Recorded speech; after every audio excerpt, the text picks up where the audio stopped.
Before we get into the story, leave a comment and let us know what city you're watching from. And don't forget to rate the story from 0 to 10 at the end. Enjoy the story.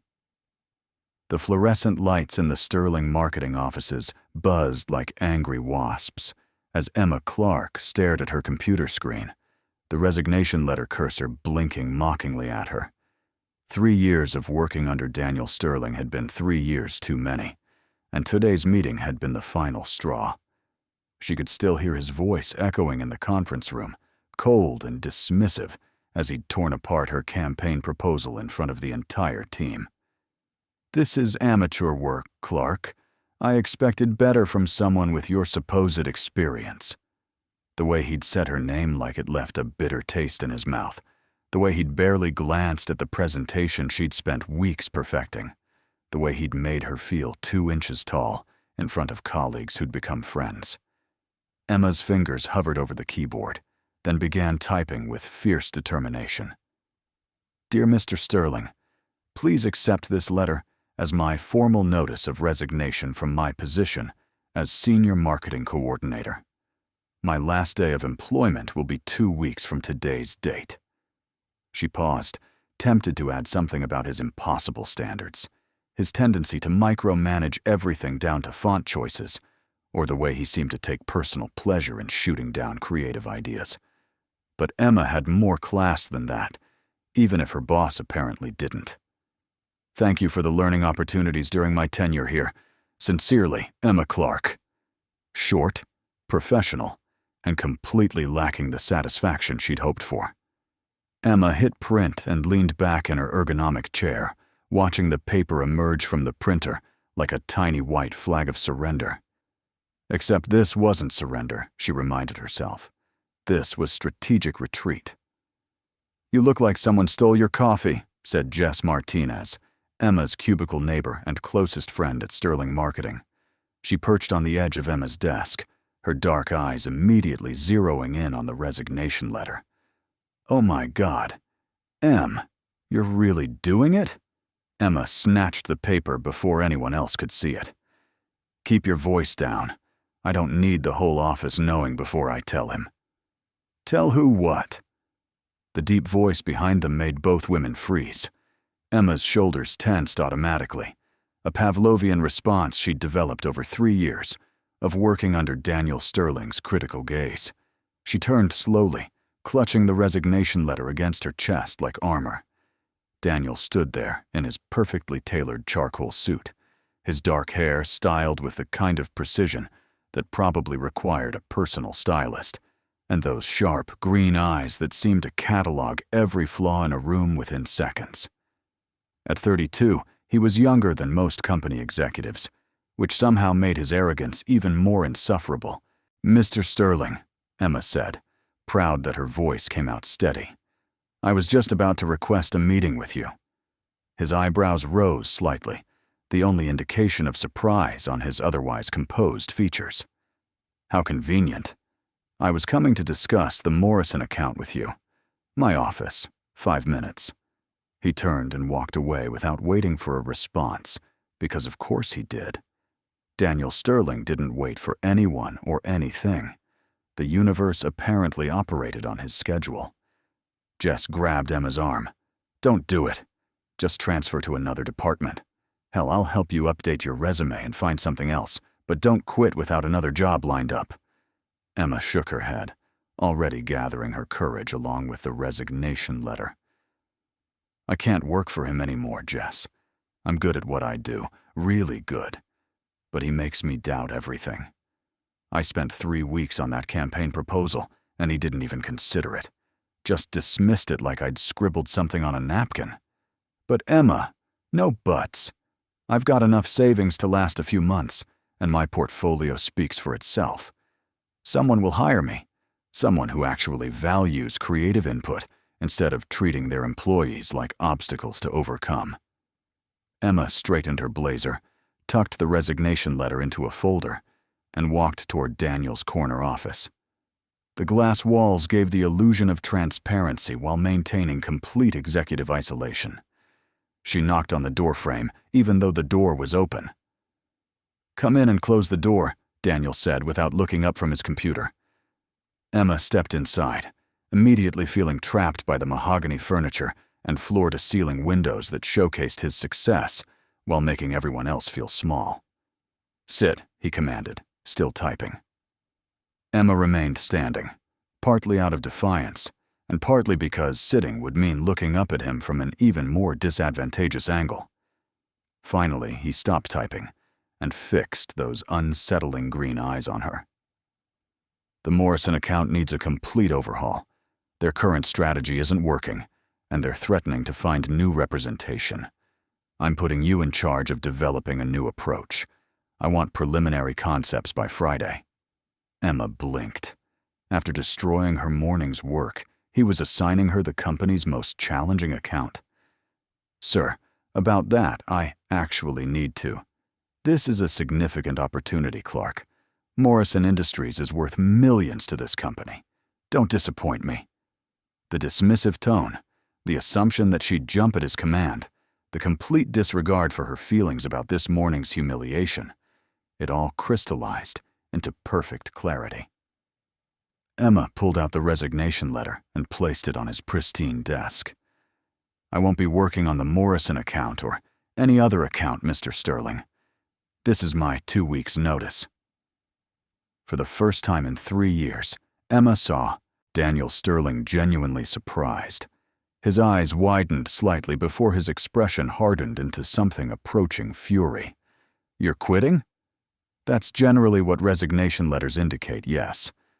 Daniel picked up the paper, read it quickly, then looked back at her with an expression she couldn't quite read. "This is about this morning's meeting."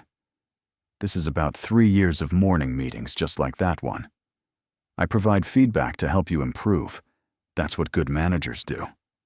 Emma laughed, a sound sharp enough to cut glass. Feedback involves suggestions for improvement. What you do is demolish people's work without offering alternatives. There's a difference. Daniel stood up, his height advantage now pronounced as he towered over her. "I have high standards, Clark. If you can't meet them, your standards aren't high, they're impossible. And they change depending on your mood. I've seen you approve campaigns that were objectively worse than things you've rejected from me. That's not. It is true, and we both know it." Emma felt 3 years of frustration boiling over. "I'm a good marketer, Mr. Sterling.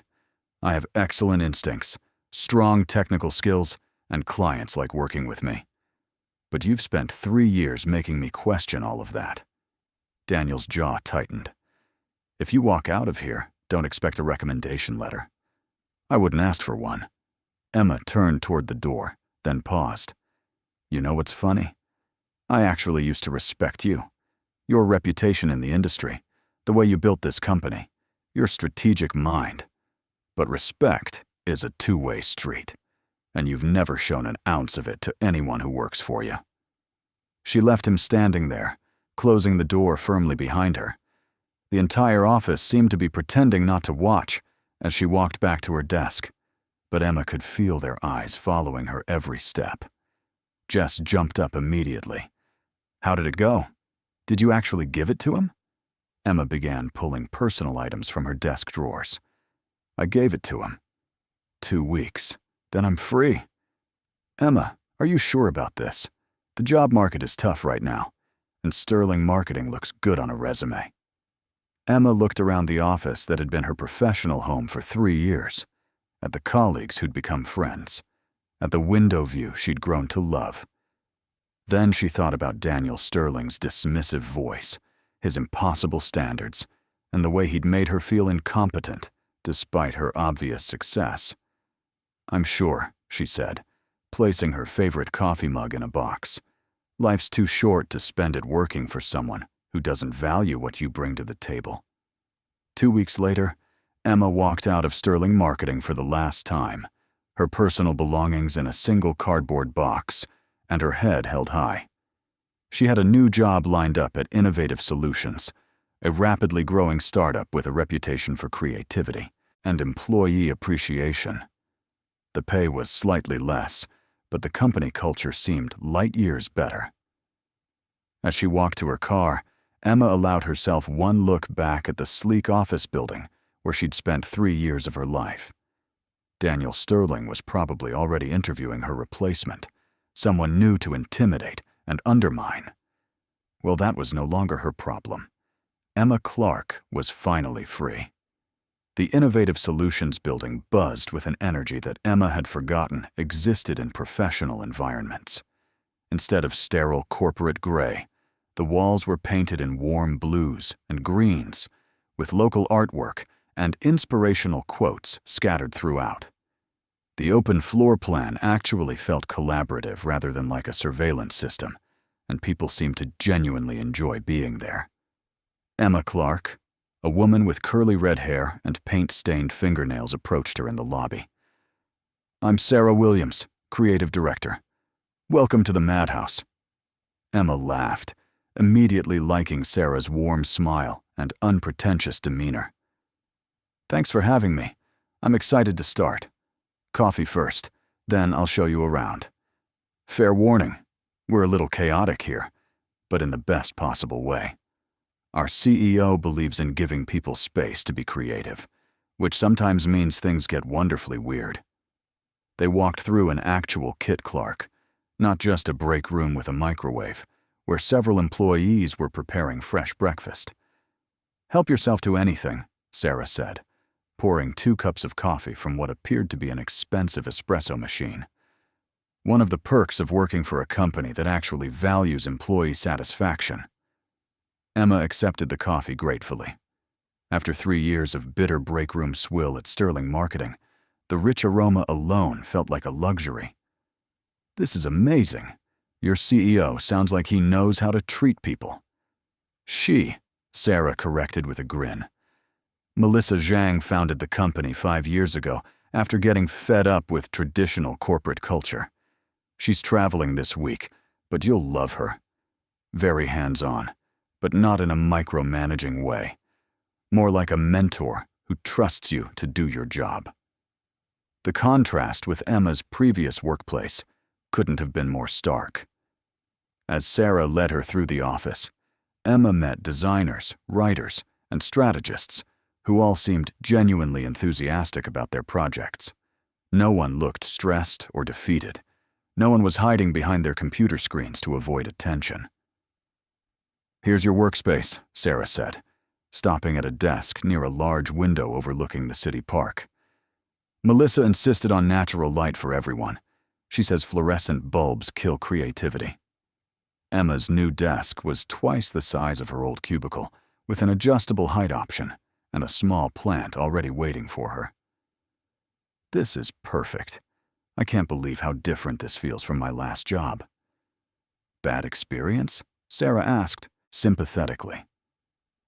3 years under a boss who seemed to think crushing people's spirits was effective management. Emma began unpacking her few belongings, including the coffee mug she'd refused to leave behind. "Let's just say I'm looking forward to working somewhere that encourages ideas instead of destroying them." Sarah's expression darkened slightly. "Sounds like you worked for one of those old-school corporate tyrants. Unfortunately, there are still plenty of them out there, making people miserable because they can. Well, you're in a safe space now. We actually celebrate creative thinking here."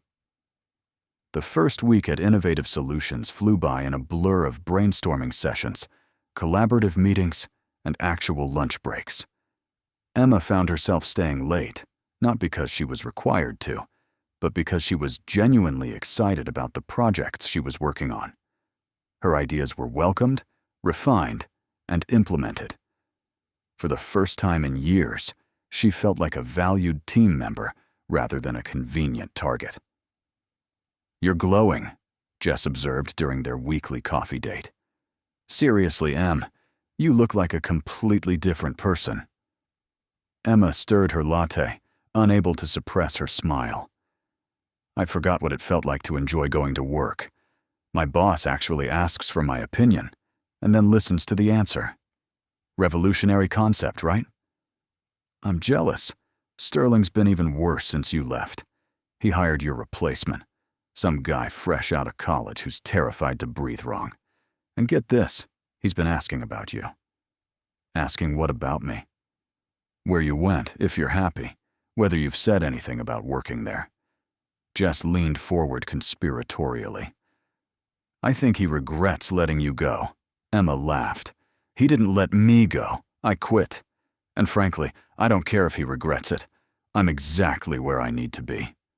Still, it's nice to know he's realizing what he lost. But Emma had already moved on.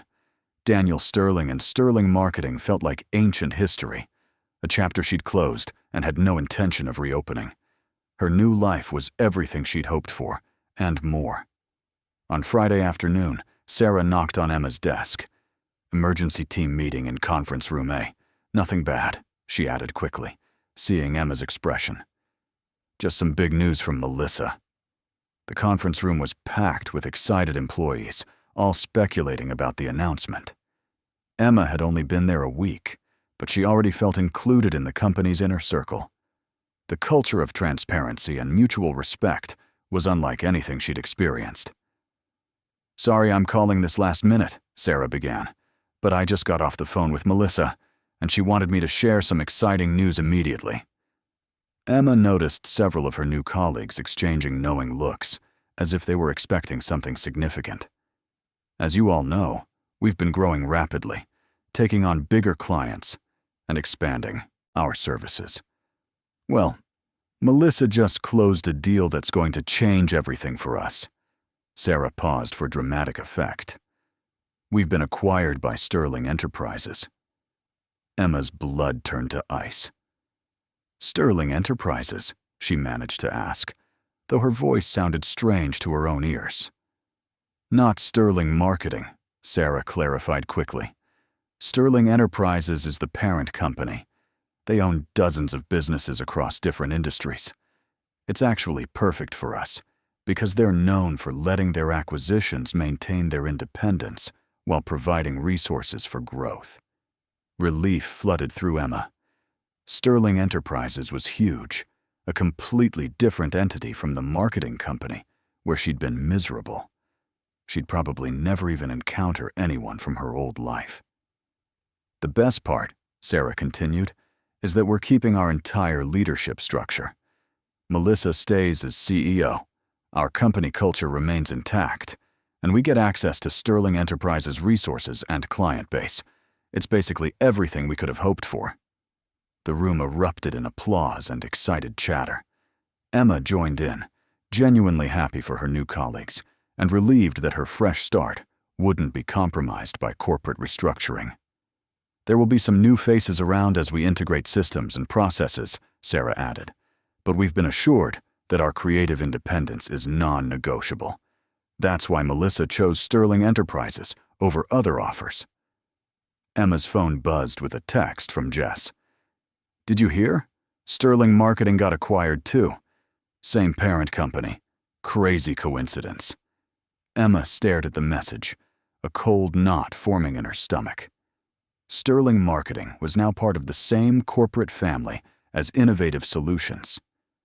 But that didn't necessarily mean anything, she told herself. Huge companies had hundreds of subsidiaries that never interacted with each other. You okay? Asked Tom, one of the graphic designers. You look like you've seen a ghost. Emma forced a smile. Just processing the news, it's a lot to take in.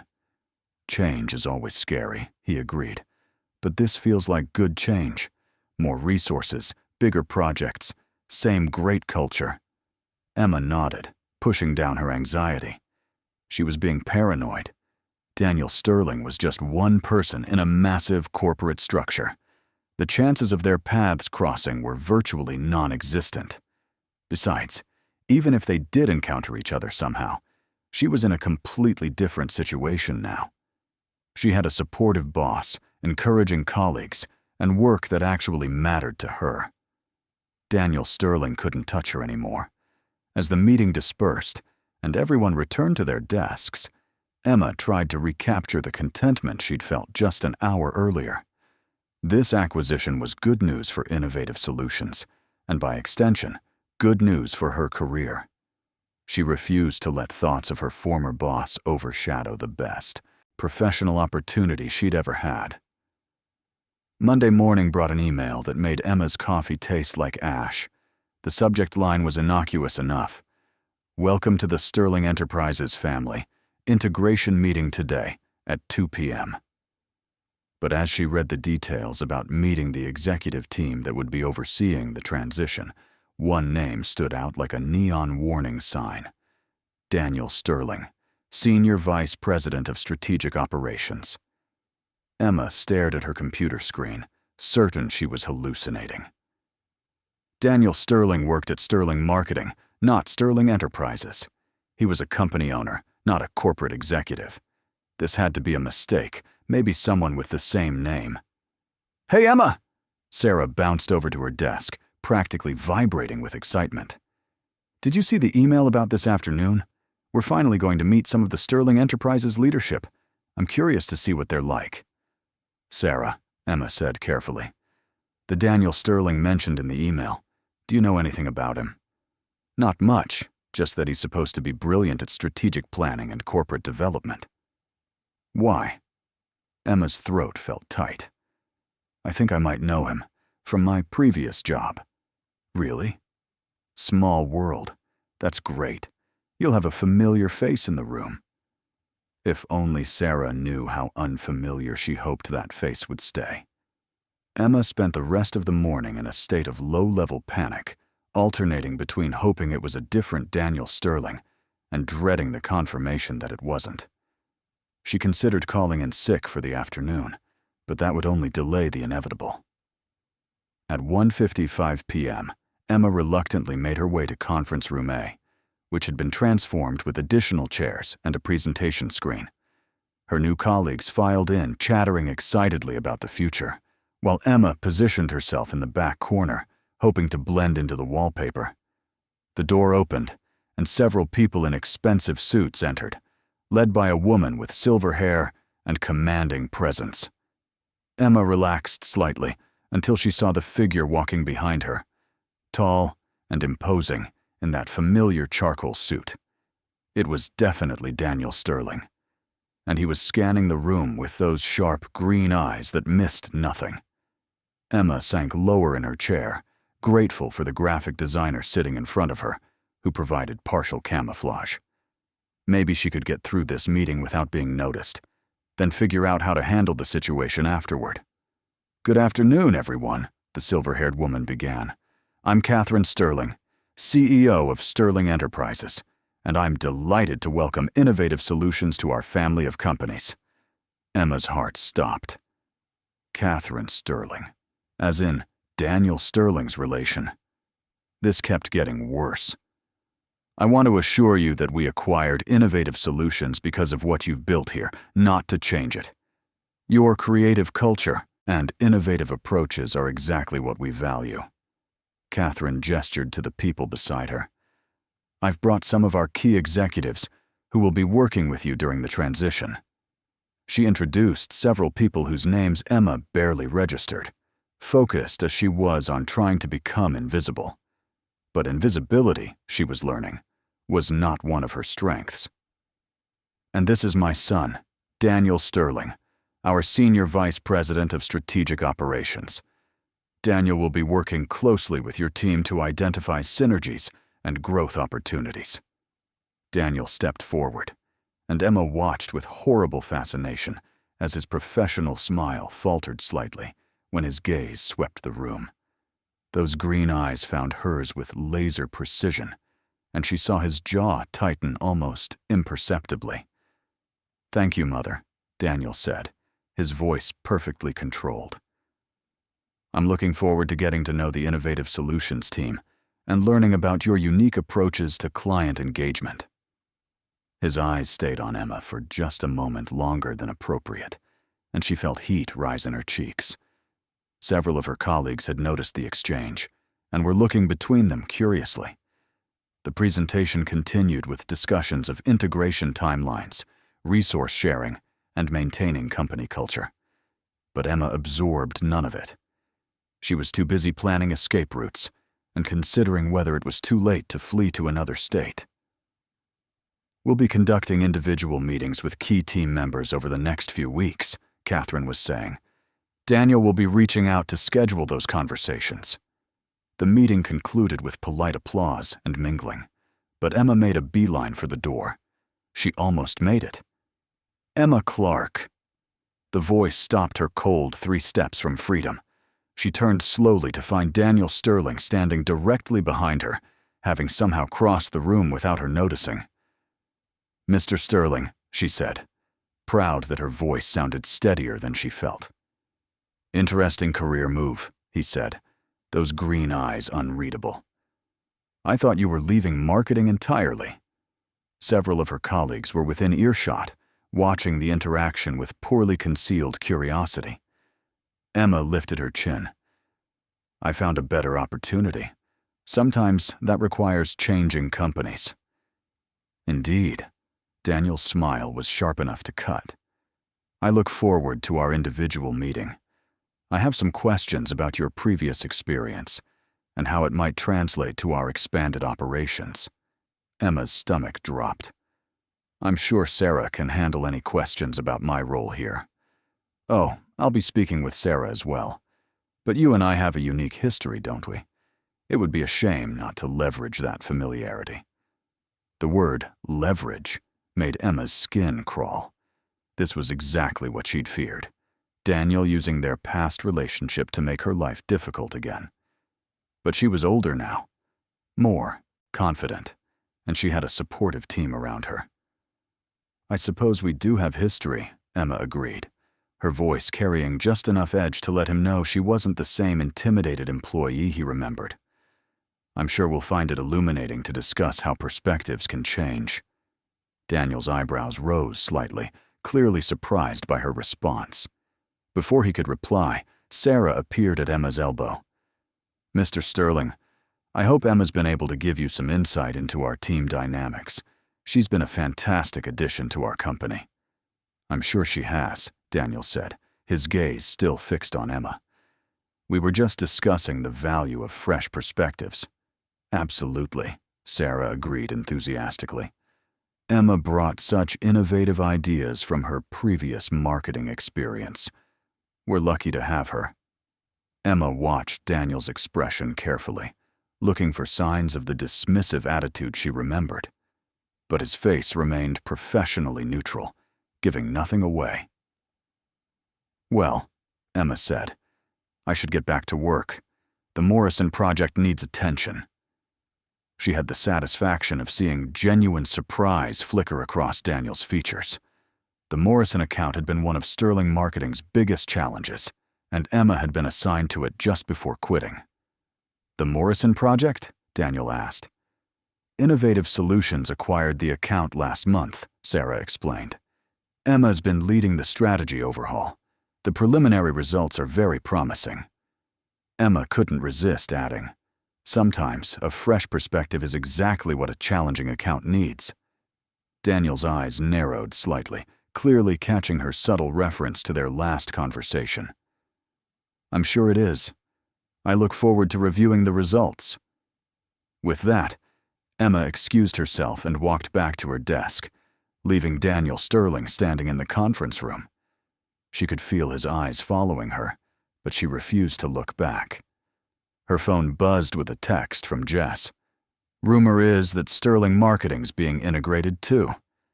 Something about synergies with other companies in the parent organization. Could be interesting."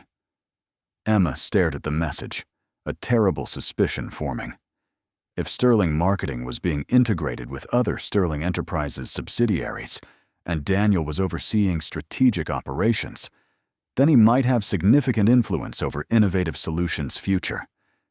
She looked across the office at her colleagues, all excited about new opportunities and resources. They had no idea that their creative freedom might be at the mercy of a man who valued control over collaboration. Emma opened her laptop and began working on the Morrison presentation with renewed focus. If Daniel Sterling wanted to review her work, she'd make sure it was absolutely flawless. She'd proven once that she could succeed despite his negativity. Now she might have to prove it again, except this time the stakes were much higher. This time, it wasn't just her career on the line. It was the future of a company culture she'd grown to love, and colleagues who'd become friends. Daniel Sterling might have more power now, but Emma Clark was no longer the insecure employee who'd fled his criticism. She was ready for whatever game he wanted to play. The individual meeting request arrived the next morning, scheduled for Thursday at 2 p.m. in Conference Room B. Emma stared at the calendar invitation, noting that Daniel had given her exactly 48 hours to stress about it. Classic power move, though whether intentional or coincidental remained to be seen. "You've been staring at that email for 5 minutes, Tom observed, wheeling his chair over to her desk. "Either it's very good news or very bad news." "Jury's still out," Emma muttered, closing her laptop. "Want to grab lunch? I need to get out of here for a bit." They walked to the small cafe across the street, where Emma had been enjoying peaceful lunch breaks for exactly 2 weeks. Now, even this simple pleasure felt tainted by the knowledge that Daniel Sterling was somewhere in the same corporate ecosystem. "Okay, spill," Tom said, settling into their usual corner booth. "You've been weird since Monday's meeting, and don't tell me it's just adjustment anxiety. I saw you and that Sterling guy staring at each other like old enemies." Emma picked at her sandwich, debating how much to reveal. "We worked together before. It didn't end well." "Ah." Tom nodded knowingly. "Bad breakup." "Worse. Bad boss." Tom's expression shifted to understanding, then sympathy. "Oh, Emma, he was the one who made you miserable at your last job?" 3 years of psychological warfare disguised as professional development. Emma finally managed a bite of food. "And now he's probably going to have input on our company's future. That sucks. But you know what? You're not the same person who left that job. Look how you've thrived here, how confident you've become. Maybe it's time to show him exactly what he lost." Emma considered this. Tom had a point. The Emma who'd worked at Sterling Marketing had been constantly second-guessing herself, walking on eggshells, accepting criticism that was often unfounded. The Emma who worked at Innovative Solutions trusted her instincts, spoke up in meetings, and took creative risks that paid off. "You're right," she said slowly. "I am different now.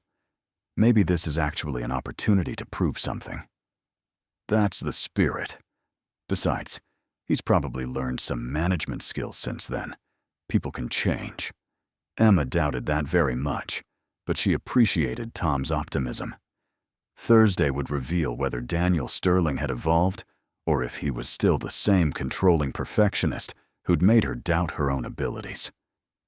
Thursday afternoon arrived with unseasonable warmth, and Emma chose her outfit carefully. Professional, but not trying too hard. Confident, but not aggressive. She wanted to project competence and self-assurance, the image of someone who'd found her place in the world. Conference Room B was smaller and more intimate than the large meeting space, with a round table that eliminated hierarchical seating arrangements. Emma arrived exactly on time to find Daniel already there, reviewing what appeared to be her personnel file. "Emma," he said, standing when she entered, "thank you for making time." "Of course."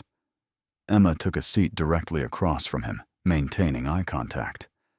"I understand these meetings are part of the integration process." Daniel closed the file and leaned back in his chair, studying her with those disconcerting green eyes. "Partly. I'm also curious about your transition to Innovative Solutions. It's quite a career shift from Sterling Marketing." "Not really. I'm still doing marketing strategy, just in a more collaborative environment." "Collaborative?" Daniel repeated the word as if testing its flavor. "And how would you describe your previous work environment?" Emma met his gaze steadily. "Hierarchical, traditional, focused on individual achievement rather than team success." "I see. And you found that limiting?" "I found it counterproductive. The best ideas come from open dialogue and creative freedom, not from fear of criticism." Daniel's jaw tightened almost imperceptibly. Criticism can be a valuable tool for growth when delivered constructively. Absolutely, Emma agreed. When it's constructive. When it includes specific suggestions for improvement. When it's delivered with respect for the person receiving it. The silence stretched between them, heavy with unspoken history. Finally, Daniel opened a different folder. "I've been reviewing your work on the Morrison account," he said. "The results are impressive." Emma blinked, surprised. "Thank you. The strategy shows real innovation. The client engagement increased 40% in just 3 weeks." Daniel looked up from the papers. "How did you approach the challenge?" This was dangerous territory. The Morrison account had been Emma's last assignment at Sterling Marketing, the one Daniel had given her right before she'd quit. He had to remember. "I started by identifying why the previous approach wasn't working," Emma said carefully. "The messaging was too corporate, too distant. Morrison Industries needed to connect with their audience on an emotional level, not just showcase technical specifications. And the previous strategy was too focused on features rather than benefits." "Exactly. We shifted to storytelling, highlighting how their products improve people's lives rather than just listing capabilities." Daniel nodded slowly. The previous strategy at Sterling Marketing took a different approach. There it was, the elephant in the room. Emma straightened her shoulders. The previous strategy wasn't working. Morrison was considering ending their contract. Were they? Daniel's tone was neutral, but Emma caught the hint of challenge. Yes, their engagement metrics were declining consistently, and they'd expressed frustration with the lack of fresh ideas. Emma pulled out her tablet and called up the data. "Here are the numbers from the past 6 months. The downward trend was clear." Daniel studied the charts, his expression unreadable. Emma watched him process the information, seeing the exact moment when he recognized that she was right. The Morrison account had been failing under his company's management. "This analysis is thorough," he admitted. "It's accurate," Emma corrected. "And it informed a strategy that's actually working." Daniel set down the tablet and looked at her directly. "You sound different than I remember." "I am different than you remember. More confident. More appreciated." Emma let the words hang in the air between them. It's amazing what supportive leadership can do for someone's performance. Another silence, this one crackling with tension. Daniel's green eyes searched her face, as if looking for traces of the uncertain employee he'd once known. "Sarah speaks very highly of your contributions here," he said finally. "Sarah values creative input and trusts her team to do their jobs well. It's a refreshing management style."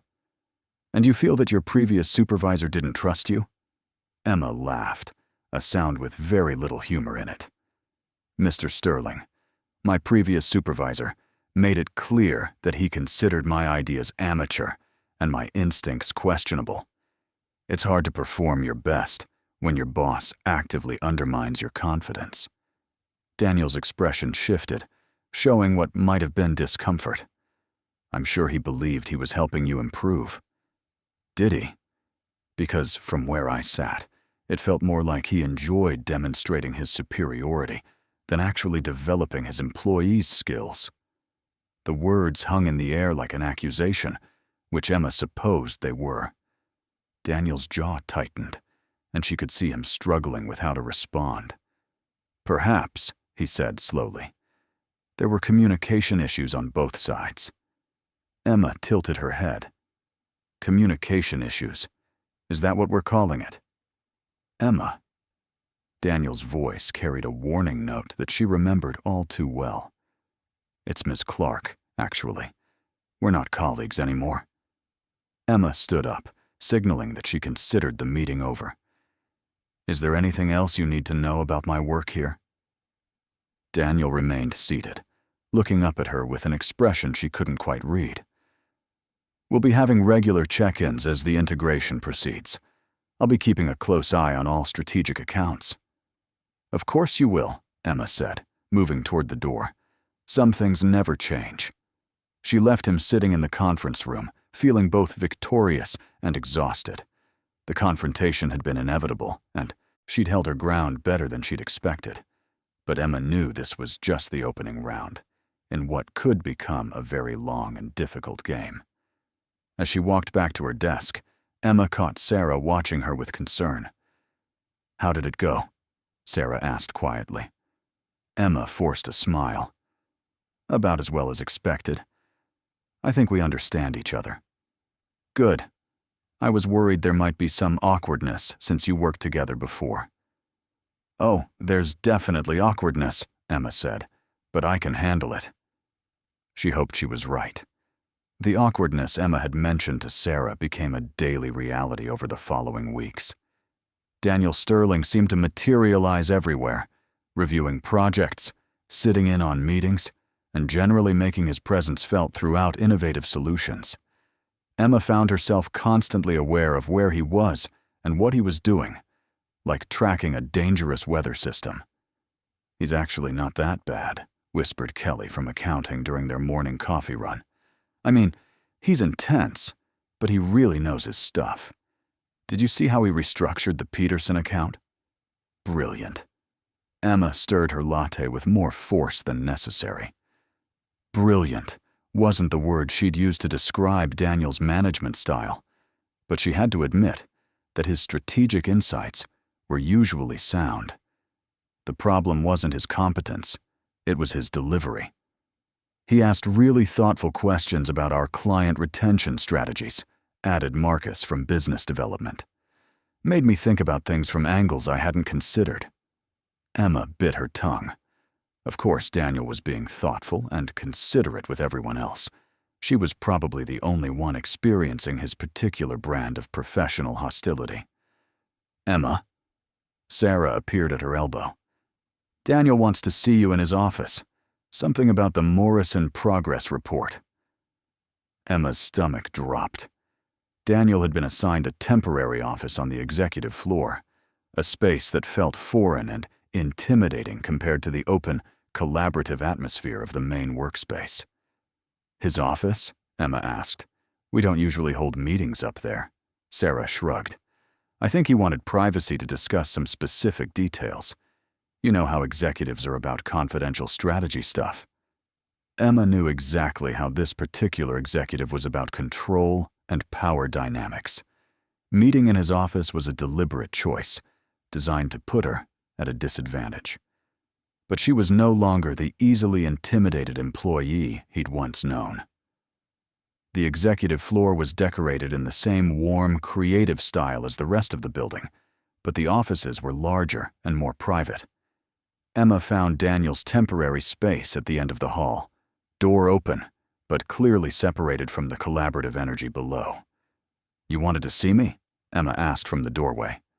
Daniel looked up from his computer, gesturing to the chair across from his desk. "Come in, close the door. We need to discuss the Morrison timeline." Emma reluctantly closed the door, but remained standing. "What about the timeline?" "Sit down, Emma." "I'm fine standing, thanks. What's the issue?" Daniel's eyes narrowed slightly at her refusal to follow his instruction, but he didn't push it. "The Morrison Industries CEO wants to accelerate the campaign launch. They're moving their product release up by 6 weeks. Emma's mind immediately started calculating the implications. 6 weeks? That's going to require significant resource reallocation and overtime for the creative team. Agreed. That's why I wanted to discuss this privately before involving the rest of the team. Daniel leaned back in his chair. What's your honest assessment of feasibility? Emma studied his expression, looking for signs of the trap she was certain existed. Honestly, it's doable, but not ideal. The creative team will need to compress their development timeline, which could impact quality. We'd also need to pull people from other projects. Which projects would you prioritize? This felt like a test, though Emma couldn't figure out what the right answer was supposed to be. The Henderson account is still in early stages, so we could delay their timeline by a few weeks without major impact. The coastal properties project is more advanced, but their deadline isn't until next quarter. Daniel nodded, making notes. What about staffing? We'd need all hands on Morrison for the next month. I'd recommend bringing in freelancers for overflow work on other accounts, rather than compromising the Morrison quality. That increases costs. It maintains client satisfaction and team morale. The cost of rushing internal staff and producing subpar work is higher than the freelancer fees. Daniel set down his pen and looked at her directly. That's good strategic thinking. Emma blinked, surprised. Thank you. You've always been good at seeing the big picture, even when... He paused, seeming to choose his words carefully.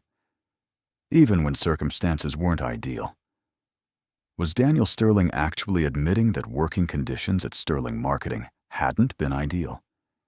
Emma stared at him, unsure how to respond. I'll need you to present this timeline proposal to the team tomorrow, Daniel continued. Can you have a detailed breakdown ready by then? Of course. Emma turned to leave, then paused. Can I ask you something? Daniel raised an eyebrow. What? Why are you involving me in the strategic decisions? Sarah's the creative director. This seems like her call. Daniel was quiet for a moment, his green eyes unreadable. Because you know this account better than anyone. You've invested yourself in understanding Morrison's needs and building relationships with their team. It makes sense to leverage that knowledge. Leverage. There was that word again. But this time, it didn't feel like a threat. Plus, Daniel added, his voice slightly softer, you've proven that you can handle complex strategic challenges.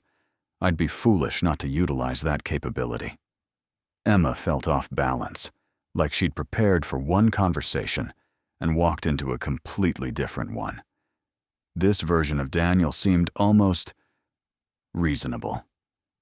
I'll have the timeline ready, she said. Emma. Daniel's voice stopped her at the door. For what it's worth, the work you've done on Morrison is exceptional. The client is genuinely impressed with the turnaround. Emma studied his face, looking for sarcasm or hidden meaning, but his expression seemed sincere. Thank you, she said finally. That means something. After Emma left, Daniel stared at the closed door for a long time. Seeing her again had been jarring enough, but watching her work at Innovative Solutions had been a revelation.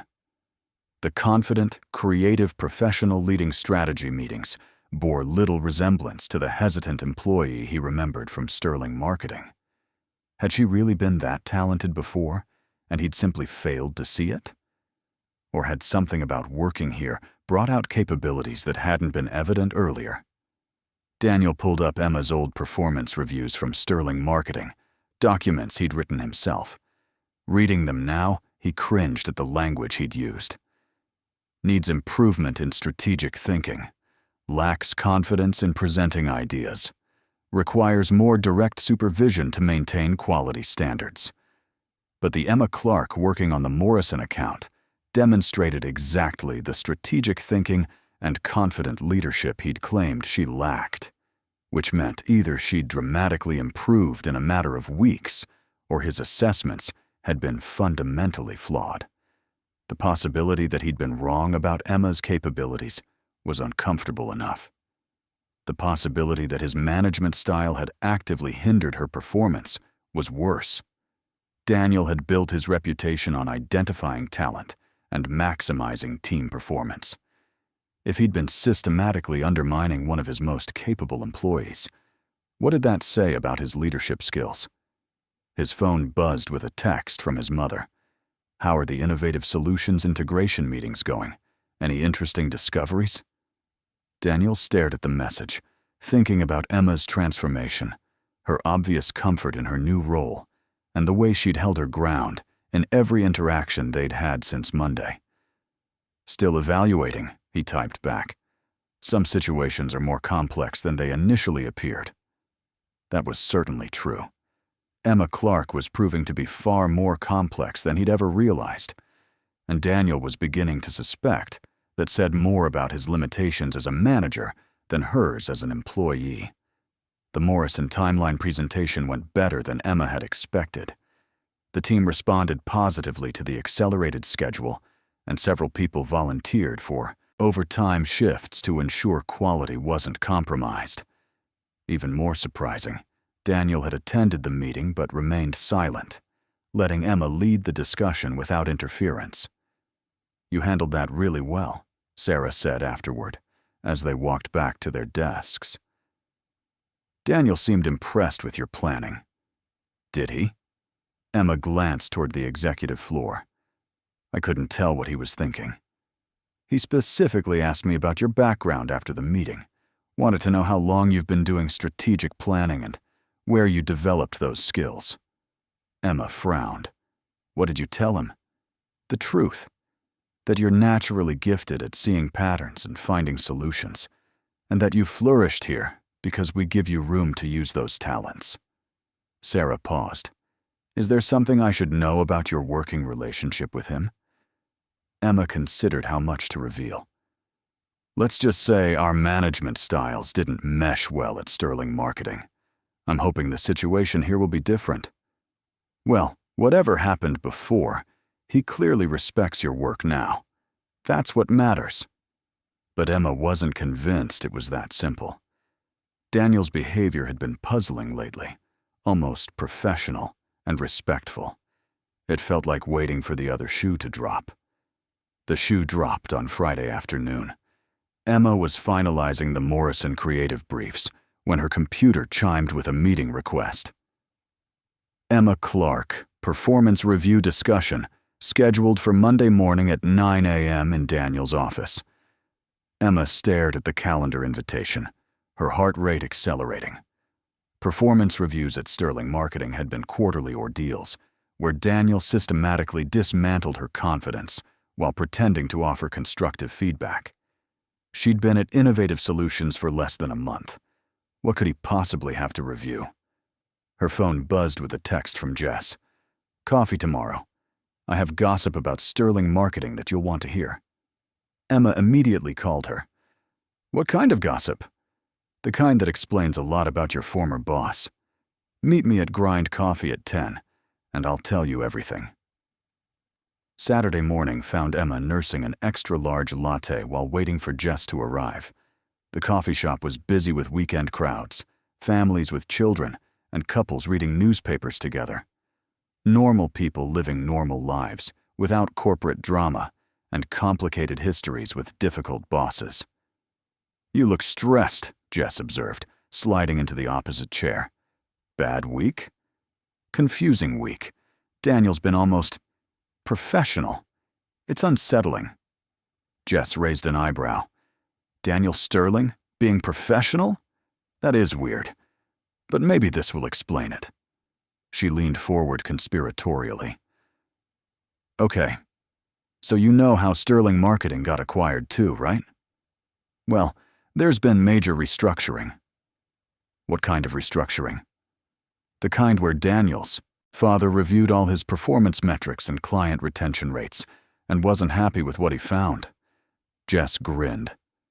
"Apparently, Sterling Marketing has been hemorrhaging talent for the past 2 years. Exit interviews consistently cited poor management and lack of creative support." Emma nearly choked on her coffee. "Seriously. Gets better. Remember that big Peterson account that Daniel was so proud of? They terminated their contract last month, cited frustration with communication and inflexibility in strategic approach.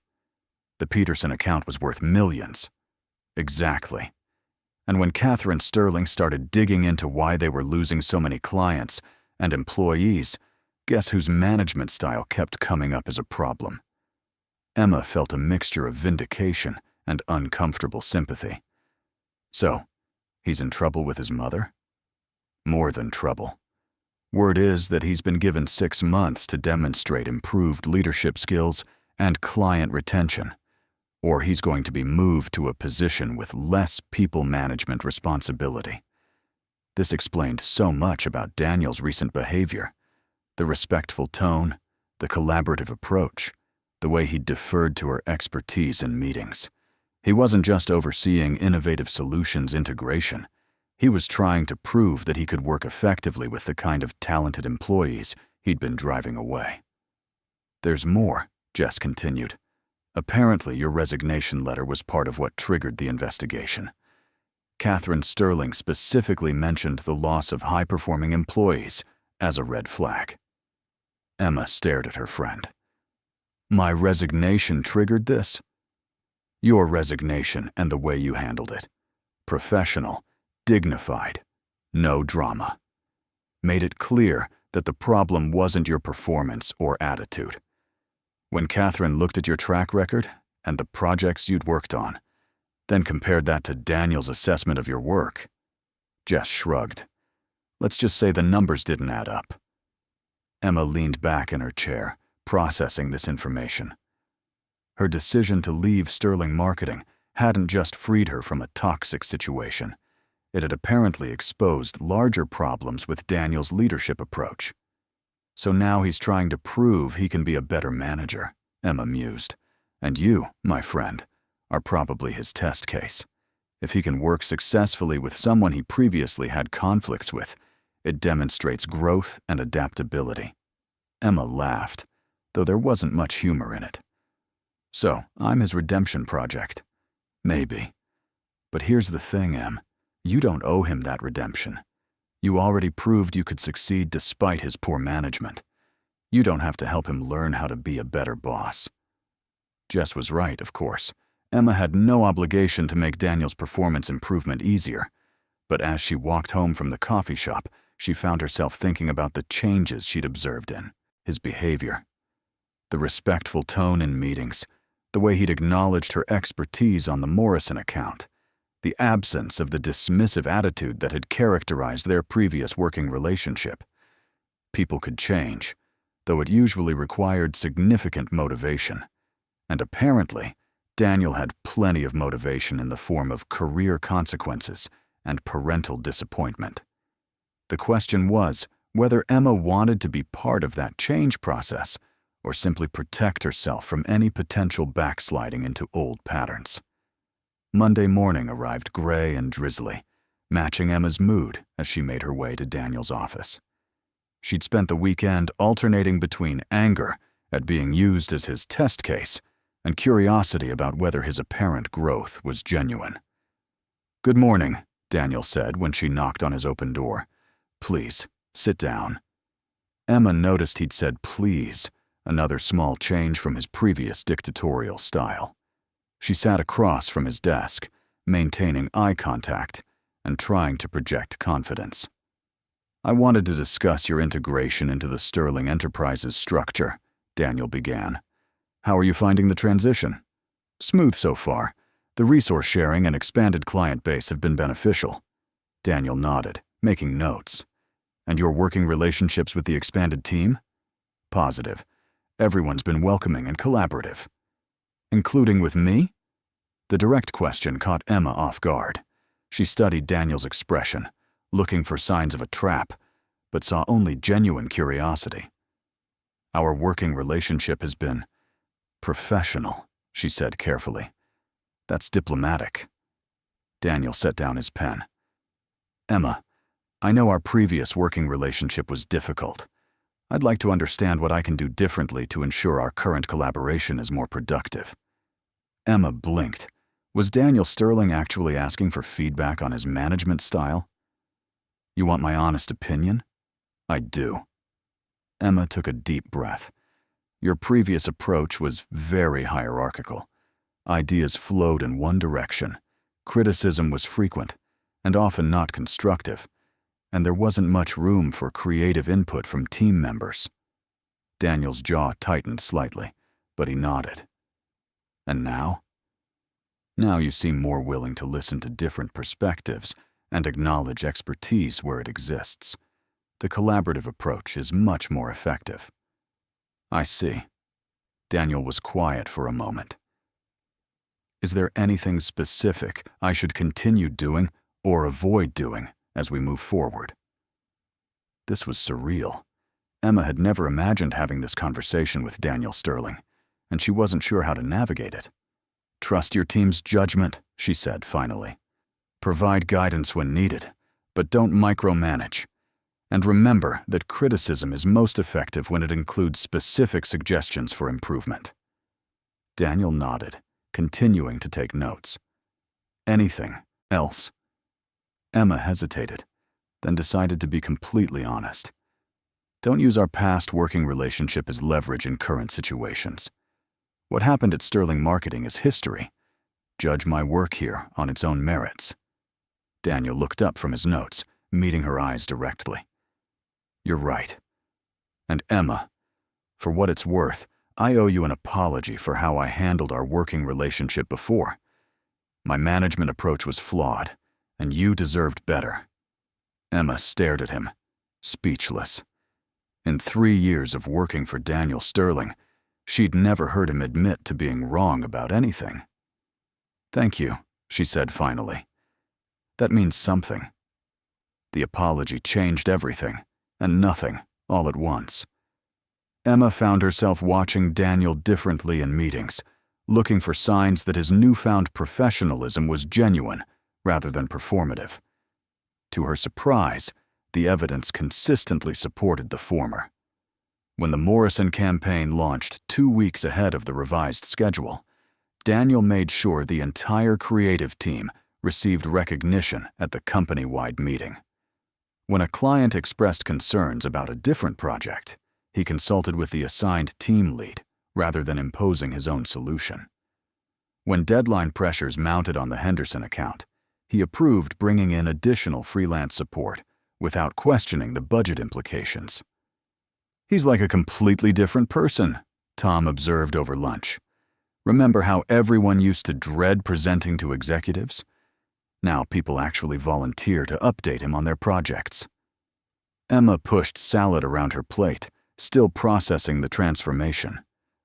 "People can change, I guess, given the right motivation." "You don't sound convinced." "I'm cautiously optimistic. But 3 years of one kind of behavior doesn't disappear overnight. I'm waiting to see how he handles real pressure or conflict." That test came sooner than expected. The Coastal Properties account, one of Innovative Solutions' oldest clients, exploded into crisis on a Thursday afternoon. Their new product launch had been plagued by manufacturing delays, negative social media reviews, and now a competitor's lawsuit alleging patent infringement. Coastal's CEO was threatening to terminate their contract and blame the marketing strategy for failing to anticipate potential problems. Sarah called an emergency meeting for 4 p.m., gathering the entire Coastal Properties team, plus Daniel as executive oversight. The conference room felt tense as everyone filed in, aware that this crisis could impact several jobs and the company's reputation. "Okay, people," Sarah began. "We have a situation. Coastal Properties is in full damage control mode, and their CEO is looking for someone to blame.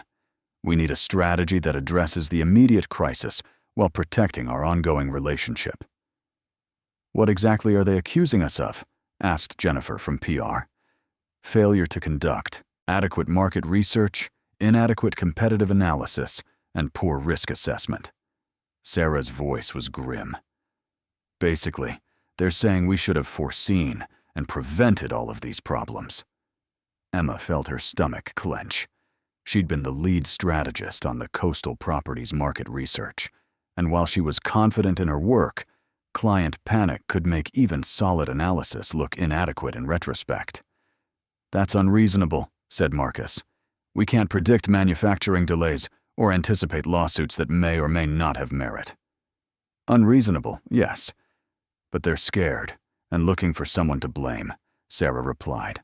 "Daniel, what's your take on this?" All eyes turned to Daniel, who had been quietly reviewing the project files during the discussion. Emma held her breath, waiting to see if pressure would revert him to his old pattern of finding fault and assigning blame. "First," Daniel said calmly, "let's separate the legitimate concerns from the panic-driven accusations. Manufacturing delays and patent disputes are operational issues, not marketing strategy problems. However, we should review our competitive analysis to see if there were warning signs we missed. Emma relaxed slightly. He was being analytical rather than reactive. Second, Daniel continued, we need to focus on solutions rather than defensiveness. What can we do right now to help Coastal Properties navigate this crisis? Crisis communication strategy, Emma found herself saying. Get ahead of the narrative instead of just responding to problems. Show leadership and transparency rather than deflection and excuses. Daniel nodded. Exactly. Emma, can you draft a preliminary crisis communication plan? Something that acknowledges the challenges without accepting blame for operational issues beyond our control. I can have something ready by tomorrow morning. Good. Jennifer, I need you to analyze the social media situation and recommend specific response strategies. Marcus, review our competitive analysis and identify any gaps that we should address. Daniel was in full problem-solving mode, delegating effectively and focusing on actionable solutions. Emma found herself impressed despite her lingering skepticism. What about the CEO's accusations? Sarah asked. We can't just ignore the fact that they're threatening to terminate our contract. Daniel's expression grew more serious. I'll handle that conversation directly. Catherine Sterling and I will meet with their executive team tomorrow afternoon. We need to address their concerns while standing behind our team's work. Emma felt a flicker of gratitude. Daniel was positioning himself as the buffer between an angry client and the creative team, taking responsibility for managing the fallout. The meeting dispersed with everyone focused on their assigned tasks. Emma was gathering her notes when Daniel approached her. Emma, can I speak with you privately? She followed him to his office, wondering if he was going to reveal concerns about her work that he hadn't wanted to voice in front of the team. I reviewed the Coastal Properties market research you conducted, Daniel began, closing the door behind them. It's thorough and well documented. Their current crisis doesn't reflect any failure in your analysis. Emma blinked. Thank you. I was worried you might think, I think you did exactly what you were hired to do and did it well. The client is understandably upset, but they're directing their frustration at the wrong target. Daniel's expression was serious but supportive. I want you to know that I'll be making that clear in tomorrow's meeting. You don't have to defend my work. It should speak for itself. It does speak for itself to anyone who reviews it objectively. But angry clients aren't always objective, and I won't let them scapegoat you for problems that have nothing to do with your strategy. Emma stared at him, remembering all the times at Sterling Marketing when he'd left her to defend her own work against unreasonable criticism. This protective stance was so different from his previous approach that she hardly knew how to respond. I appreciate that, she said finally. Emma. Daniel's voice was quieter now. I know I have a lot to make up for in terms of how I've managed team relationships in the past. This situation with Coastal Properties is exactly the kind of challenge where I used to look for someone to blame rather than focusing on solutions. I'm trying to do better. You are doing better, Emma admitted. The way you handled that meeting, the focus on problem-solving rather than fault-finding, it was good leadership. Something shifted in Daniel's expression, relief mixed with what might have been gratitude. Thank you. That means more than you know. As Emma left his office, she found herself genuinely hoping that Daniel's meeting with Coastal Properties would go well. Not just for the sake of the account or her own job security, but because she was starting to believe that his transformation might be real. The old Daniel Sterling would have used this crisis as an opportunity to demonstrate his authority and find someone to blame.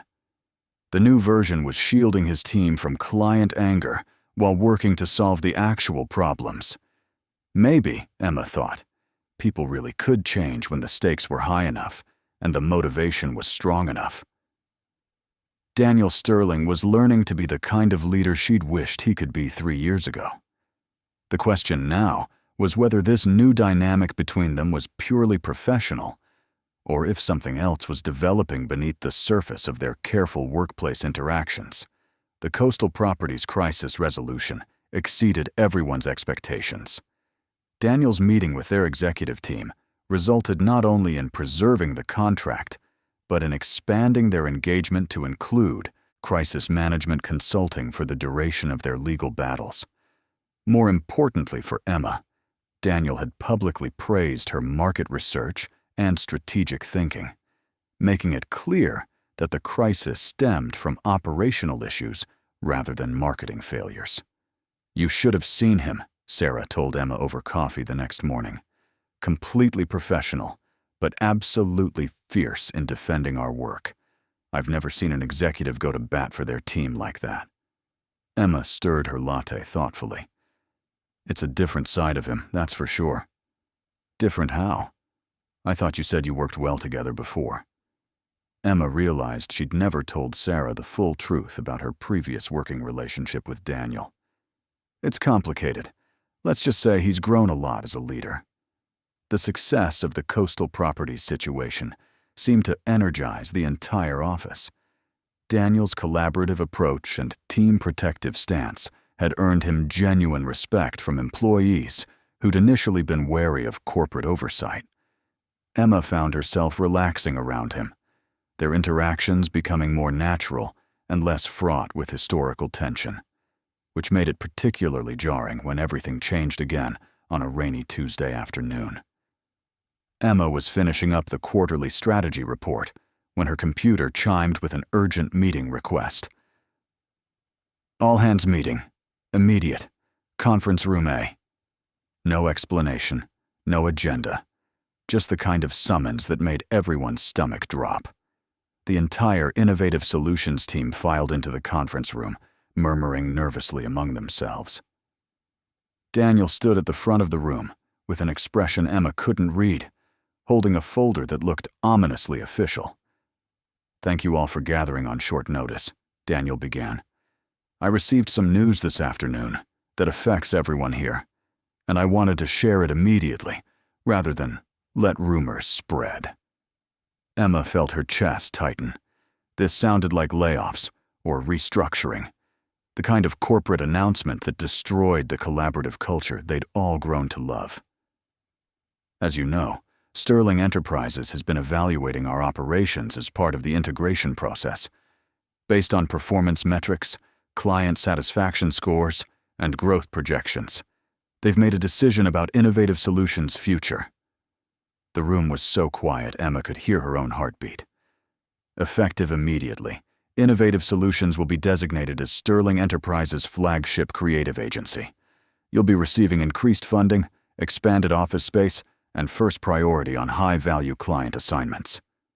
The silence stretched for another moment before the implications sank in. Then the room erupted in cheers and applause. Emma found herself grinning as Tom high-fived her, and Sarah started happy crying. "There's more," Daniel continued, raising his voice over the celebration. "Because of your exceptional performance and innovative approaches, Sterling Enterprises wants to replicate this model across their other creative subsidiaries. Sarah will be promoted to Regional Creative Director, overseeing similar teams in 3 other cities." More cheers, more applause. Emma felt genuinely happy for Sarah, who deserved the recognition and opportunity. "Which brings me to the final announcement," Daniel said, his eyes finding Emma's across the room. "Emma Clark will be taking over as Creative Director for Innovative Solutions, effective next month." Emma's world tilted sideways. Creative Director? She'd been there less than 2 months, and Daniel was recommending her for Sarah's position. "I didn't apply for that job," she said, her voice carrying over the congratulations from her colleagues. "I know," Daniel replied. "I recommended you based on your strategic thinking, leadership capabilities, and the results you've achieved since joining our team. The promotion comes with a significant salary increase and equity options." Emma stared at him, trying to process what was happening.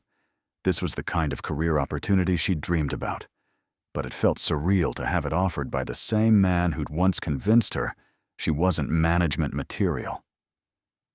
After the meeting dispersed, Emma found herself alone with Daniel in the conference room, her colleagues having departed to celebrate at the bar down the street.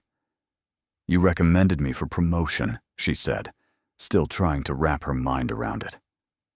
"I recommended the best person for the job," Daniel corrected. "Your work on Morrison, your handling of the coastal properties crisis, your natural leadership in team settings. You've demonstrated every quality we need in a creative director. A few months ago, you thought I needed more direct supervision to maintain quality standards." Daniel winced. "A few months ago, I was wrong about a lot of things, including my assessment of your capabilities." Emma studied his face, looking for signs of manipulation or hidden agenda. "Why are you doing this?" "Really?" Daniel was quiet for a moment, his green eyes serious. "Because you deserve it. Because this company needs your vision and leadership. And because—" He paused, seeming to choose his words carefully. "Because I want to prove that I can recognize and nurture talent instead of stifling it." "So, this is about your redemption project?" "No," Daniel said firmly. "This is about your talent and what's best for this company. My personal growth is a separate issue." Emma wanted to believe him, but the timing felt too convenient. "I need to think about it." "Of course. Take as much time as you need." As Emma gathered her things to leave, Daniel spoke again. "Emma, whatever you decide about the promotion, I want you to know that working with you these past few weeks has been illuminating. You've made me a better leader, whether you intended to or not." Emma paused at the door. "People don't change because of other people, Daniel. They change because they choose to." "Maybe. But some people make that choice easier than others." Emma left the building with her mind spinning. The promotion was everything she'd worked toward, the kind of recognition and opportunity that could define her entire career. But it was being offered by a man whose professional judgment she'd learned not to trust, under circumstances that felt politically motivated. Her phone buzzed with a text from Jess. "Heard through the grapevine that you got a major promotion. Drinks to celebrate?" Emma stared at the message, realizing she didn't know whether celebration was appropriate. She'd gotten everything she thought she wanted, but it came wrapped in complications she hadn't anticipated. The biggest complication being that somewhere in the process of watching Daniel Sterling learn to be a better leader, she'd started to see him as more than just her former terrible boss. The protective way he'd handled the coastal properties crisis, his genuine efforts to collaborate rather than control, the vulnerability he'd shown in admitting his past mistakes. It was drawing her in despite every rational instinct telling her to keep her distance. Emma Clark had built her new life on independence and professional confidence.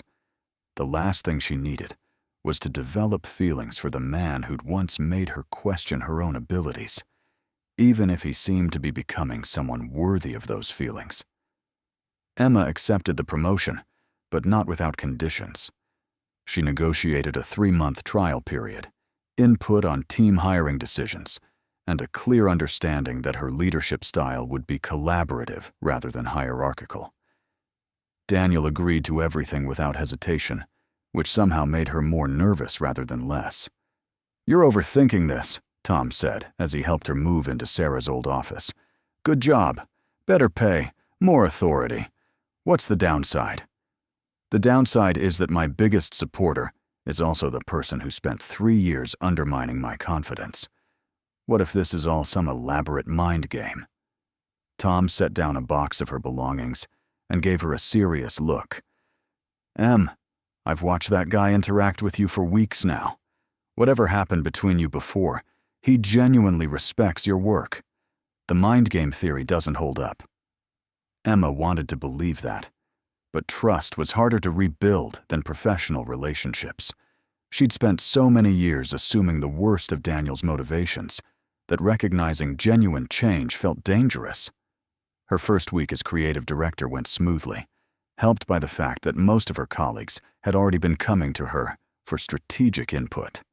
The transition felt natural, and Emma discovered she enjoyed the leadership responsibilities more than she'd expected.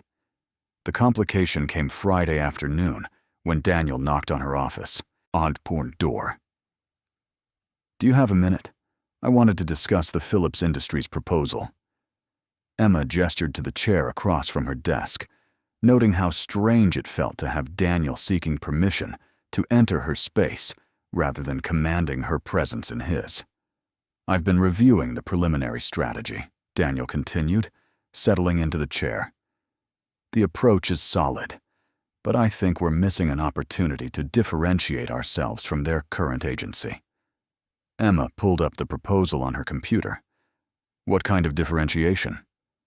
"Phillips Industries has been using traditional demographic targeting, but their customer base is evolving.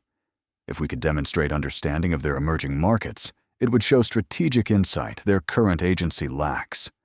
As Daniel explained his reasoning, Emma found herself genuinely engaged in the strategic discussion. His insights were sharp and creative, exactly the kind of collaborative input she valued from senior leadership. When he suggested specific research approaches, she found herself building on his ideas rather than defending against them. "That's brilliant," Emma said, making notes.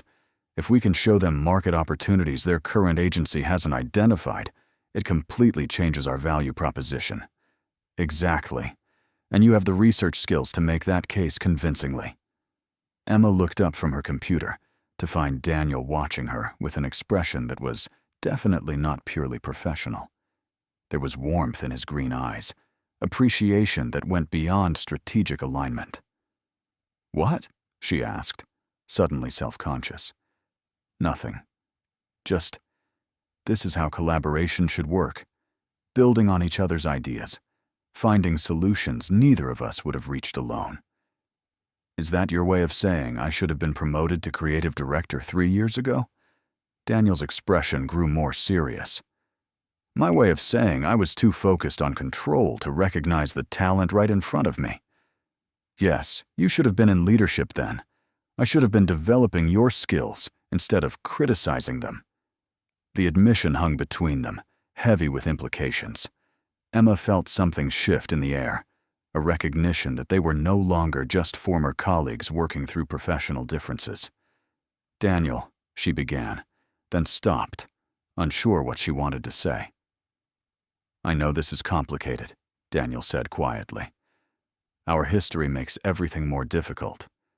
But Emma, I need you to know that my feelings about working with you have nothing to do with corporate politics or redemption projects." "What do they have to do with?" Daniel held her gaze steadily. "They have to do with the fact that you're brilliant, creative, and courageous enough to stand up for what you believe in. They have to do with watching you lead a team with grace and strength. They have to do with realizing that the person I thought I knew was actually someone I'd never bothered to see clearly." Emma's heart was beating too fast. "Daniel, we work together. I report to you in the corporate structure." "I know. And I would never do anything to jeopardize your position or make you uncomfortable. I'm not asking for anything, Emma. I just wanted you to know that my respect for you goes deeper than professional admiration." Before Emma could respond, her office phone rang.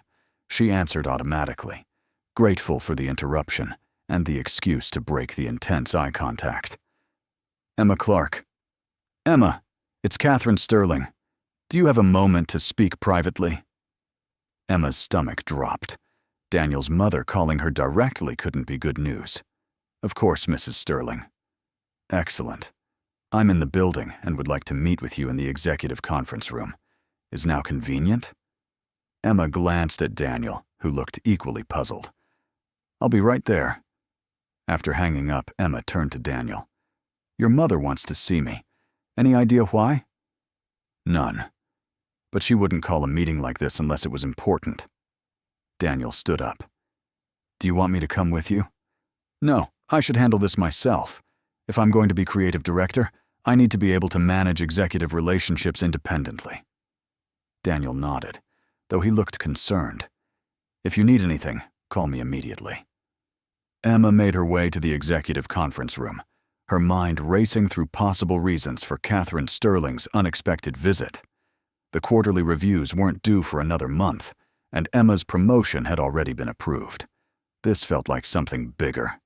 Catherine Sterling was exactly as intimidating as Emma remembered, silver hair perfectly styled, and sharp eyes that seemed to catalog every detail.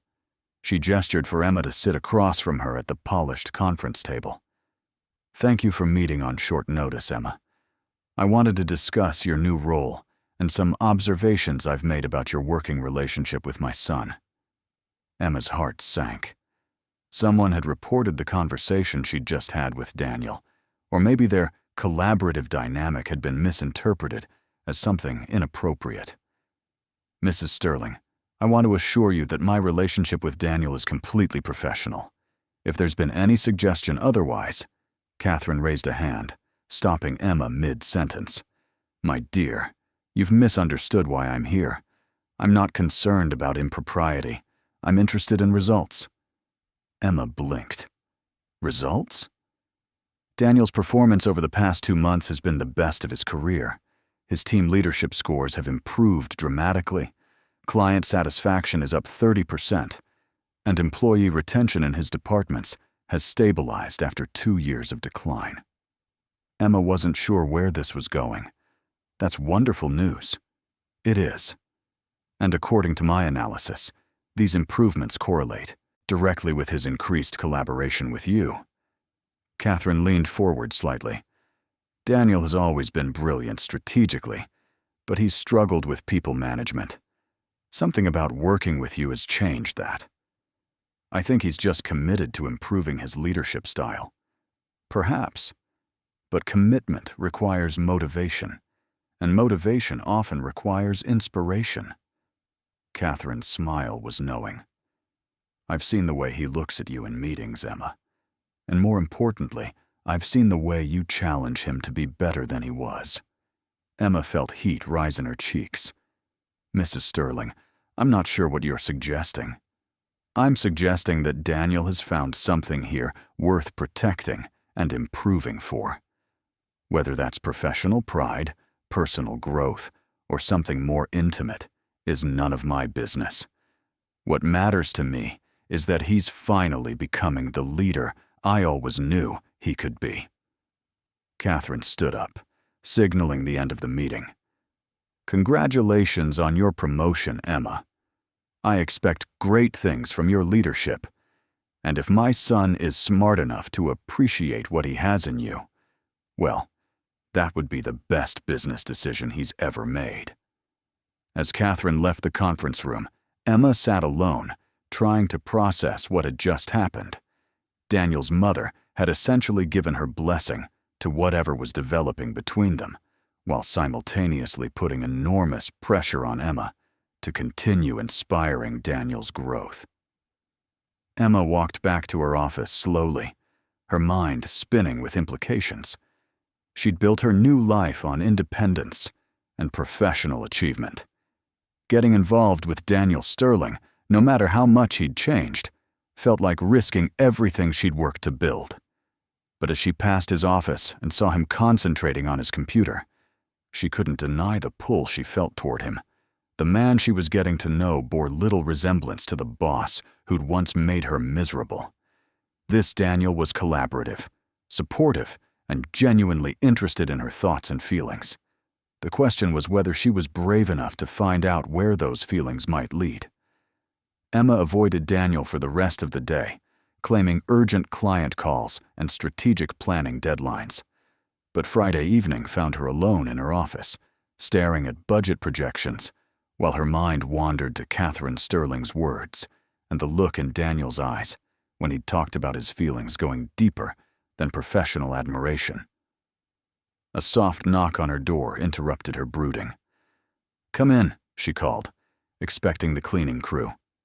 Instead, Daniel appeared in her doorway, holding 2 cups of coffee and looking uncertain. I brought caffeine, peace offering for whatever I said earlier that made you disappear. Emma gestured to the chair across from her desk. You didn't say anything wrong. It's just complicated. Everything about this situation is complicated, Daniel agreed, settling into the chair and sliding one coffee cup toward her. But I think we've been handling complicated pretty well lately. Emma accepted the coffee gratefully, noting that he'd remembered exactly how she liked it. Your mother came to see me this afternoon. Daniel's expression shifted to concern. What did she want? To tell me that your improved performance correlates with working more closely with me. She seems to think I'm good for your leadership development. She's not wrong, Daniel said quietly. You have made me a better leader, a better person, actually. That's not my job, Daniel. I'm not responsible for your personal growth. No, you're not. But that doesn't change the fact that you've inspired it. Daniel leaned forward slightly. Emma, I know our history makes this weird. I know there are power dynamics and professional complications, but I also know that what I feel for you is real and has nothing to do with corporate structures or redemption projects. Emma stared into her coffee cup, avoiding his gaze. What you feel for me might be gratitude or admiration for someone who challenged you to change. That's not the same thing as actual feelings. You think I can't tell the difference? I think people can confuse appreciation with attraction, especially in high-pressure situations where someone helps them grow. Daniel was quiet for a moment. What would convince you that what I feel is real? Emma looked up at him then, seeing vulnerability in his expression that she'd never witnessed before. Time, maybe. Consistency. Proof that you value me as a person, not just as a catalyst for your improvement. How much time? I don't know. As long as it takes for me to trust that this version of you is permanent, not just convenient. Daniel nodded slowly. I can work with that timeline. But Emma, can I ask you something? What? Do you feel anything for me? Separate from our professional relationship and our complicated history, is there any part of you that's interested in finding out what we could be together? Emma's heart was beating too fast again. The honest answer was yes. Absolutely yes. The Daniel Sterling she'd been working with for the past 2 months was intelligent, protective, collaborative, and increasingly attractive.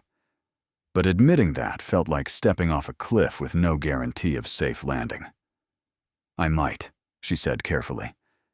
But I need to know that you respect my boundaries and my need to take this slowly. I do respect that, completely. And I need to know that if this doesn't work out romantically, it won't affect our working relationship or my position here. Daniel's expression grew serious. Emma, I swear to you that your job security and professional reputation are completely separate from any personal feelings between us.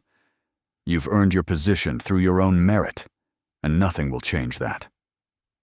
Emma studied his face, looking for any sign of insincerity. But Daniel's gaze was steady and earnest, and she found herself wanting to believe him. Okay, she said finally. But we go slow, really slow, and we keep our personal relationship completely separate from work. Daniel's smile was like sunrise. As slow as you want, and completely separate from work. Good. Now finish your coffee and get out of my office. I have actual work to do. Daniel laughed, but he did as she asked, pausing only at the doorway to look back at her. Emma, thank you for giving this a chance, for giving me a chance to prove that I'm not the same person who made you miserable. Don't thank me yet, Emma replied. Prove it first. After Daniel left, Emma sat in her office thinking about the risk she was taking. Dating someone in her corporate chain of command was complicated enough without their shared history of conflict. But the man who just asked for a chance to prove himself bore little resemblance to the boss who'd once undermined her confidence. Her phone buzzed with a text from Jess. "Heard you got promoted to creative director? Drinks tomorrow to celebrate?" Emma typed back, "Definitely. And I have some interesting news to share." "Good interesting or bad interesting?" Emma looked toward Daniel's office, where she could see him working late under his desk lamp, and felt a flutter of nervous excitement. "To be determined," she replied. The following weeks established a pattern that surprised Emma with how natural it felt. At work, she and Daniel maintained strict professionalism, collaborating on strategy and client management without any hint of personal involvement. After hours, they began tentatively exploring the possibility of something more. Their first official date was coffee on a Saturday morning, neutral territory, where they could talk without the weight of corporate hierarchy. Emma had expected awkwardness, but conversation flowed easily once they moved beyond work topics. Daniel talked about his love of sailing and his complicated relationship with family expectations. Emma shared her passion for travel photography and her dream of eventually freelancing while exploring different countries. "I never knew you wanted to travel," Daniel said, stirring his latte. "What's stopping you?" "Security, mostly. Steady paycheck, health insurance, the usual practical concerns." Emma smiled wryly. "Plus, it's hard to take career risks when you've spent years having your professional judgment questioned." Daniel winced. "I really did a number on your confidence, didn't I?" "You did. But I'm rebuilding it.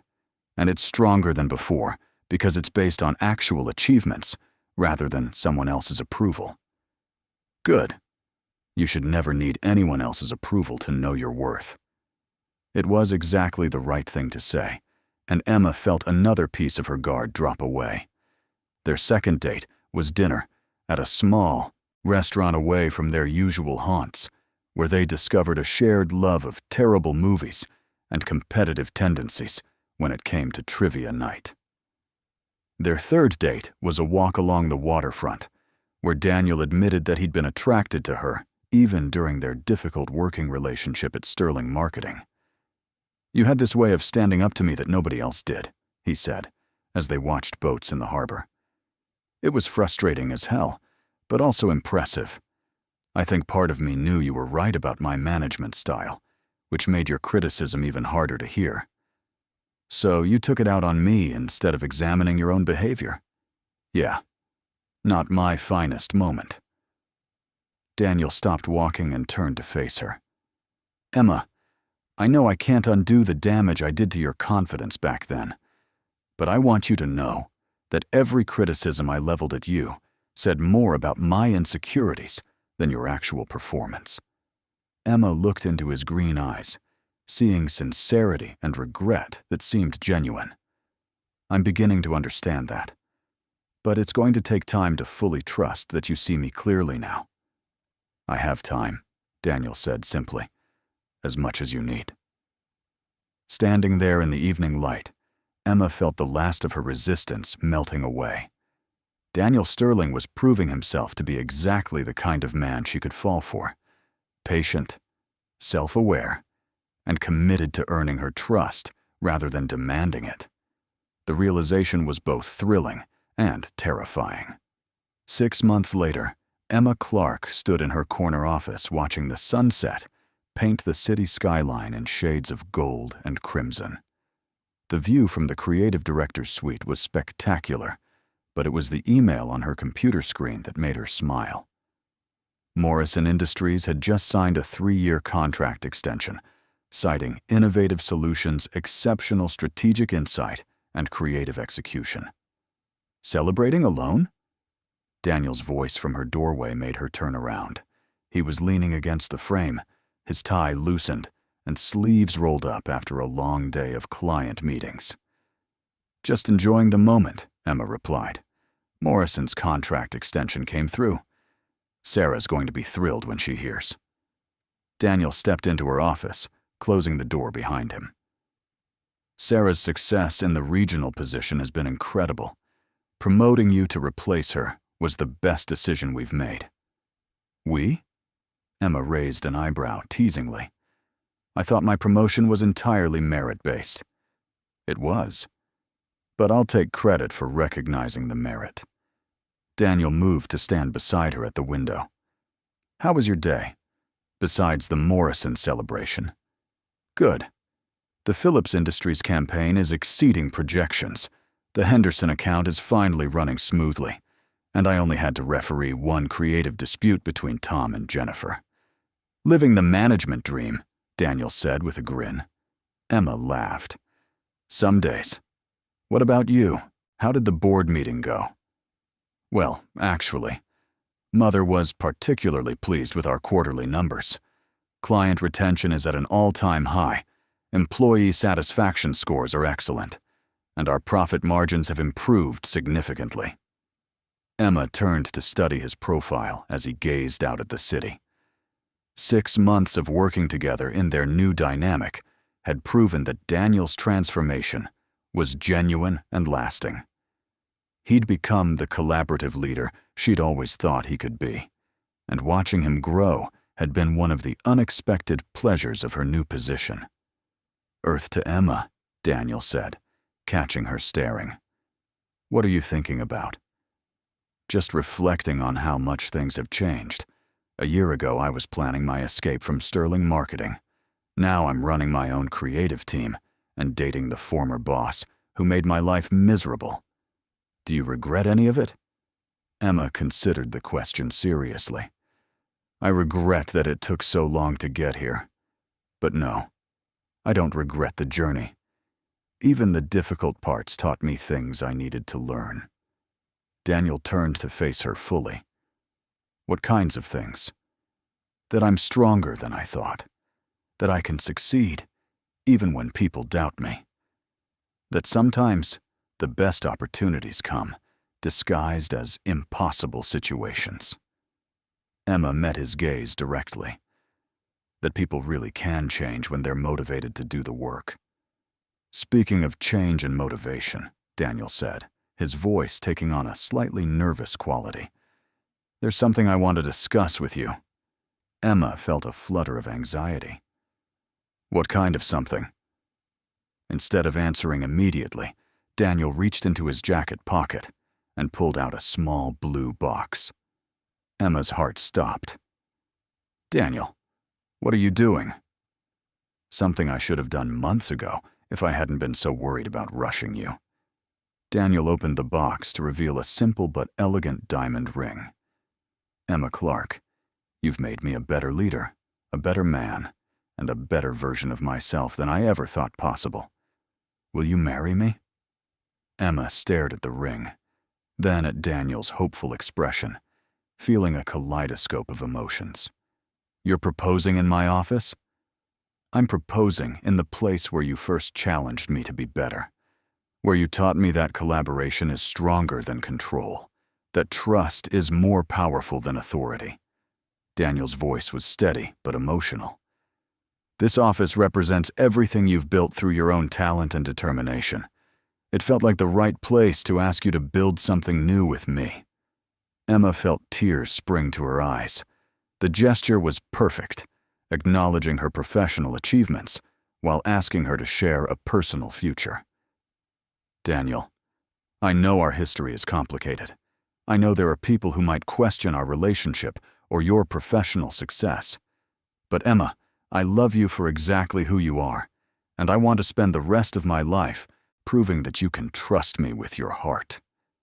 Emma looked at the ring again, then at the man offering it. The Daniel Sterling kneeling in her office bore no resemblance to the boss who'd once made her doubt herself. This Daniel saw her clearly, supported her dreams, and had earned her trust through consistent actions rather than empty promises. Yes, she said softly. Yes, I'll marry you. Daniel's face lit up with joy as he slipped the ring onto her finger. It fit perfectly, catching the light from the setting sun and sparkling like captured fire. I love you, Emma Clark, Daniel said, standing to pull her into his arms. I love you too, Daniel Sterling, despite everything. because of everything, and for everything we're going to build together. As they kissed in her corner office, Emma thought about the journey that had brought them to this moment. She'd quit her job to escape an arrogant boss and found herself falling in love with the man he'd chosen to become. It was the kind of story that sounded improbable when summarized, but had unfolded naturally through small moments of growth, understanding, and genuine connection. Her phone buzzed with a text from Jess. "Saw the Morrison contract news. Celebration drinks tonight." Emma smiled against Daniel's lips, thinking about how much she had to celebrate. Professional success, personal happiness, and a future full of possibilities she was excited to explore. "Rain check on those celebration drinks," Emma typed back. "I have even bigger news to share tomorrow." Outside her window, the city sparkled with light as day faded into evening. Somewhere out there, another ambitious woman might be working late, dreaming of the career and recognition she deserved. Another demanding boss might be learning that leadership meant lifting people up rather than tearing them down. Emma Clark had found her happy ending, but more importantly, she'd found herself. The confidence, creativity, and courage that had always been part of her were now unshakable foundations for whatever adventures lay ahead. And the best part was, she'd be sharing those adventures with someone who saw her exactly as she was and loved her completely for it. Thanks for following this heartfelt story. Share your thoughts about this journey of professional growth and unexpected love in the comments below. If you believe that people can change and that true partnership means bringing out the best in each other, hit the like button and share this story with someone who needs inspiration. Subscribe now to never miss our uplifting tales of love, courage, and transformation. Let's continue celebrating the beautiful possibilities that life offers when we're brave enough to trust in growth and second chances.